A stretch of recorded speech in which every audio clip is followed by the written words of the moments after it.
Hi there guys, Ken here. Welcome back to the Thrifty Apprentice Studio, and I'm your Thrifty Apprentice.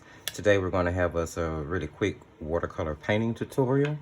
I was doing some searching around on the internet trying to find some inspiration and something to paint for today's tutorial, and I ran across a picture of some cattails and I was like, wow, okay, let's do that. They happen to be one of my favorite things to walk outside and see in the springtime here in Mississippi, and we typically use them in the house as decoration as well. So I figured it would be a great time to go ahead and paint something of the sort, so that you guys can see how easy and simple it is.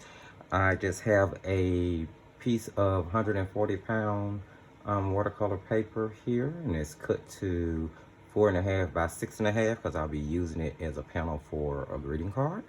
And I am just going to go ahead and show you guys how to draw this on. And the reference photo for this painting I will link in the top corner of this video in a picture-on-picture, so you guys will be able to see it throughout the video. And I will be changing it up just a little bit from the reference photo. So to draw cattails, we're just going to draw some really simple shapes, just like some elongated ovals here. And I'll try to keep them symmetrical, but it's no big deal. And the reference photo has 2 cattails in there. I'm going to change it up just a little bit and put maybe 3 or 4 on here, depending. Maybe we'll put one down this way. And I'm just drawing elongated ovals. It's actually really simple. We're drawing ovals and lines. It's not very complicated at all. Let's go ahead and put some stalks on these. And I'm using a 2B pencil because the lead is pretty light here. You guys could use watercolor pencils if you would like. Just keep in mind that those are going to dissolve once water hit them. And I'm just using a regular pencil because I still want to be able to see my little drawing. After I start adding in my background, let's see here. Throw in a couple of blades of grass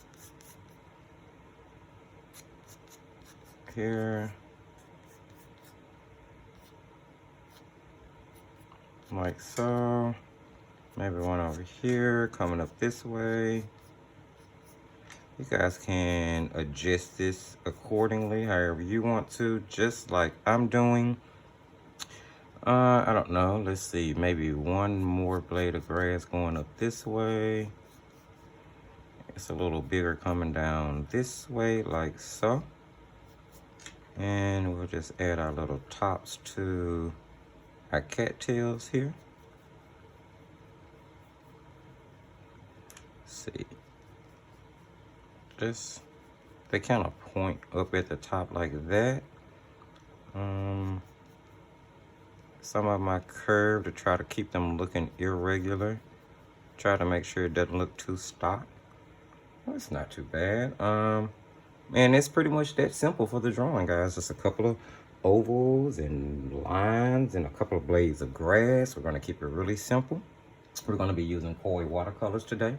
This will be a 4-color painting. I'm going to be using olive green, yellow ochre, light red, and ultramarine blue.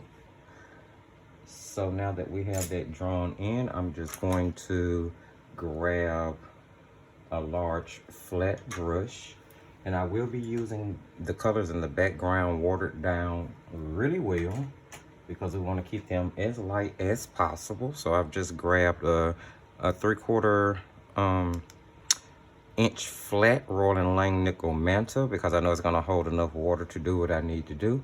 Okay, guys, I think my phone is ringing. Give me 1 second. Okay, guys, I'm sorry about that. That was my best friend calling. So let's get back to our painting here. I am just going to grab that large 3/4 flat and wet it, and we're just going to wet our paper here. And I'm going to get the background pretty wet. And we're just going to be adding the colors that we're going to be using in the painting to the background here. So I am going to start out with the little ultramarine blue. Mix it out on my palette. Just gonna let that bleed in here. Keep in mind.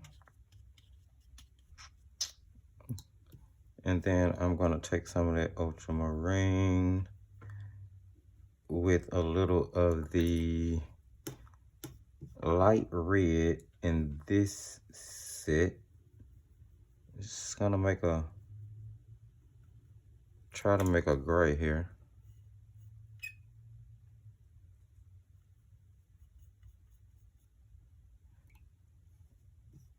I should have went ahead and pre-mixed this, but I didn't.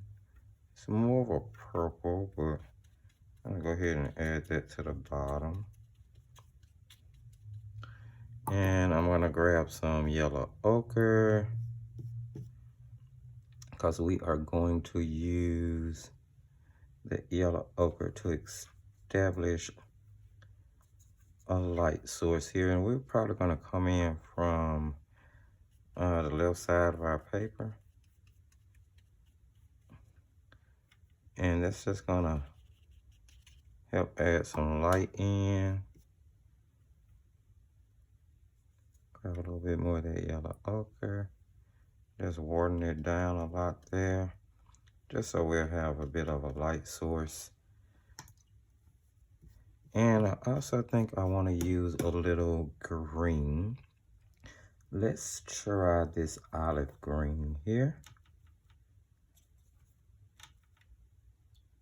Yeah, I think that's gonna work.